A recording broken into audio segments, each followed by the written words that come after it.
In the spotlight tonight, swine flu panic grips the nation with at least 40 cases confirmed. But the story nobody else is telling you, some scientists believe the only flu most of us have to worry about this year is swine flu. Swine flu. Swine flu. Swine flu. Swine flu. Swine flu. Swine flu. Swine flu. Swine flu. Swine flu.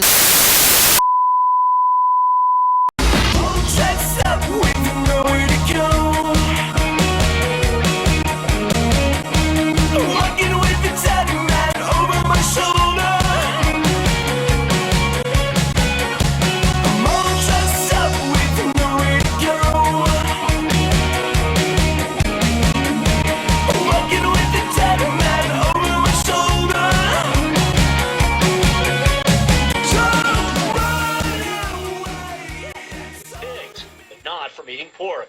The CDC says there have been some previous cases of human-to-human transmission. The CDC is recommending that people, businesses, and public officials begin preparing in case the swine flu outbreak does turn into a pandemic. My name's Katie Matthews, K-A-T-I-E-M-A-T-T-H-E-W-S, and I'm in third year life science.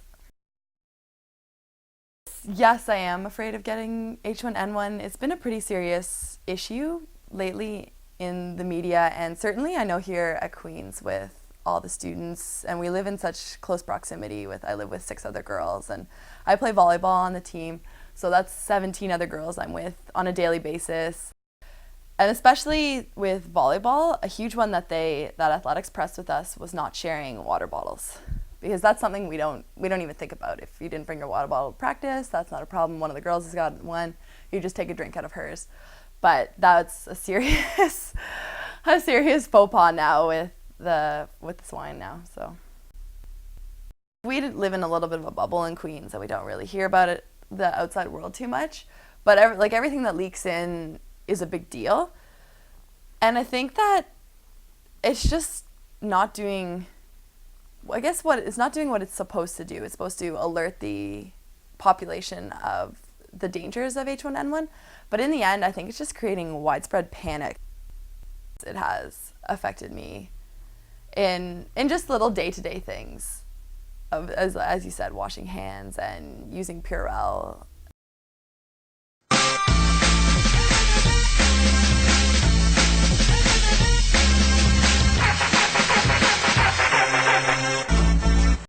My name's Kieran Moore. I'm an emergency physician. I'm based at Kingston General Hospital and Hotel Dieu, but I also do work with public health. This virus is certainly community spread. It's spread through dorms, it's spread through schools very rapidly, and it doesn't have the virulence that SARS does, or did, and it does not have the virulence that a typical bad seasonal flu like H3N2 has. So it really, from a public health vantage point, and I can give you some numbers, it's not been that severe an impact on the healthcare system.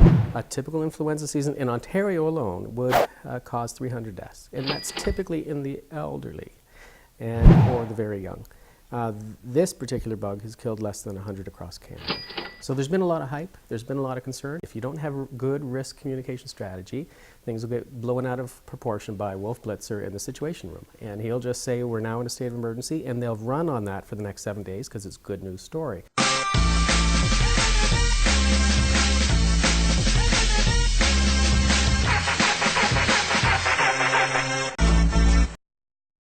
Yeah, I am familiar with the swine flu crisis. It's a little bit hard to miss it when it's on the nightly news and the front page of every paper. And that also makes people very worried for good reason when you see young people and healthy people being susceptible to a potentially fatal disease, then people are going to notice for sure. So their choice of stories to profile has been accurate, but it certainly does push the public's fear response. A death like that has to be put in perspective. And as I was trying to tell you initially in terms of the statistics, yeah, in every influenza year in Ontario, we have 300 people die.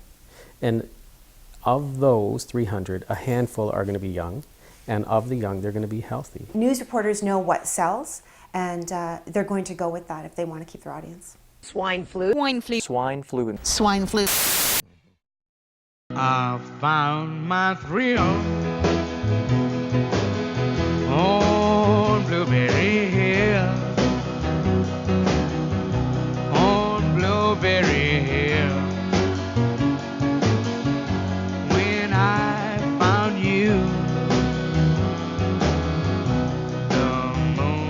still